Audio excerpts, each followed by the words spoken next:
Hürmetli vatandaş, bugünkü leksiyalarımızı başlayımız.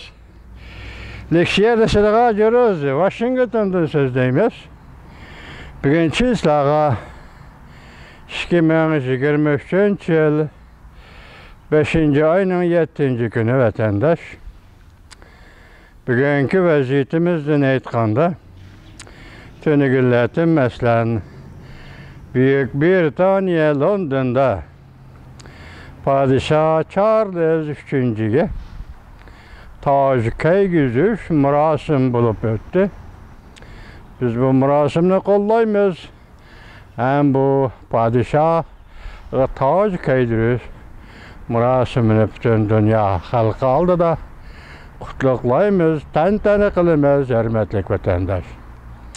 Mesela alaylı şu murasim qatnaşış üçün Cüngöden yetip kelgen Cunhua Halk Cumhuriyeti'nin Mağun Reisi Hancan Efendi bilen Angliya Taşqı İşler Ministeri James Kellyberli söhbet ötküzdü. Bu vaziyet sizge, Uygurga, bu vaziyet bizge, Uygurga, Uyguristan'a münasebetlik.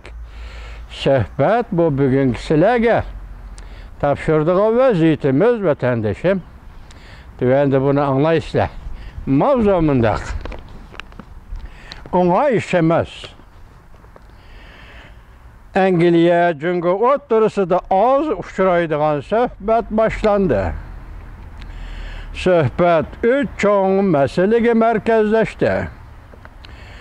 Mavzulu haber 5. ayının 5. günü Tayvan merkezi ağınıdığı tarafıda ilan kılındı haber. Bundan başlandı. Angliya Taşqı İşler Ministeri James Kellyberli bugün bundan görsetti.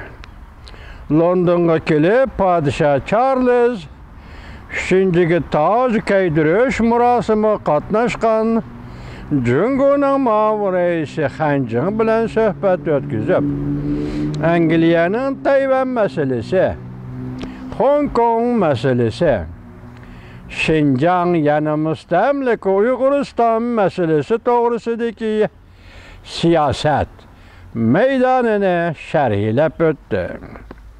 Reuters haber kılıp mundaq görsetti. Taşqı İşler Ministeri Kellyberli tebeterde fikir kaldırıp fikir kaldırıp mundaq dedi. Bugün Mağun Reis Hancan bilen görüştüm. Angliya'nın Hong Kong meselesi, Şinjan meselesi yani müstemlik Uyguristan meselesi ve Tayvan meselesi doğrusudaki siyaset meydanını şerhledim. Şerhlep öttüm. Biz yani kilediğin, biz yani kelimat özgürlüğü geçirenler, iktisadi münasebetler ve paraların özüre almıştırışları, hemkarlık işleri doğrusudur mu? Muhakeme edip bardık. Angliya devlet bir xatarligini nazarda tutup, Cüngö'nün Angliyaga mablag' selishini chekleydi. Angliya bu devlet bir xatarlikni nazarda tutup, Cüngö'nün Angliyaga mablag' selishini chekleydi. Demek Amerika Qo'shma Shtatlarida siyaset qandaq bo'lsa, Büyük Britaniyada, Angliyada tashqi siyaset ham shundaq degan gap vatandosh. Chekleydi.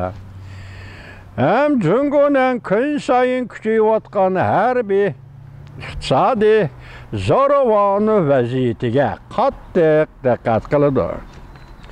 O'tgan hafta Londonda nutq so'zlaganda Tashqi ishlar ministri Kellyberli Cüngö'liklar o'zlari degan tinchlik mezgilida eng zo'r ko'lamda harbiy qurilish elib berayotganligi hamda buni oshkorlash to'g'risida Angliya Cüngö tarafga haydakchilik qilganligini hamda Şinjan yani müstemliki Uyguristan meselesi bo'yicha Cüngö hükümetinin Uygurlar tutgan muamelesinden seskinip turgan bolsa mı? lekin Angliyaning Jungo bilan qurilish xarakterlik uchrashuv elib bordiganligini so'zlagan edi.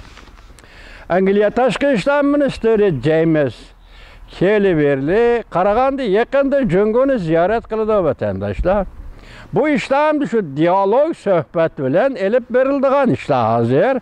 Bu yerda taraq-turuq yo'q. Taraq-turuq bo'lsa, yani shu dialog suhbat bo'ladigan ish vatandosh. Shundan qaraganda hozir Londonda boshlandı deyildi bu suhbat. Anda London Angliya hukumati bu qatim yaqinda tashqi ishlar ministri Cleverly Beijingni ziyorat qilganda balki mushu masala yana o'ttirg'i chiqadi.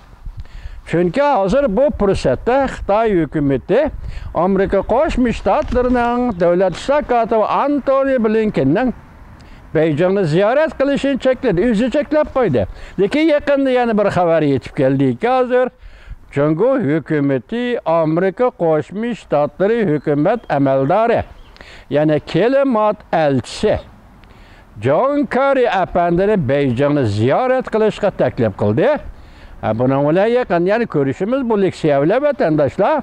Endi bugungi sizga bizga vaziyat va sizga bizga munosabatlik 3 masala bo'yicha Angliya tashqi ishlar ministrligining ministri James Cleverly Jumhur Xalq Jamhuriyati hukumati yoki davlatining ma'mur raisi Xanjing bilan suhbatlashdi. Tayvan masalasi, Hong Kong masalasi, mustamlika Uyg'uriston yani Xinjiang masalasi. Mana bu navbatdagi vaziyat deb ataladi, hurmatli vatandosh.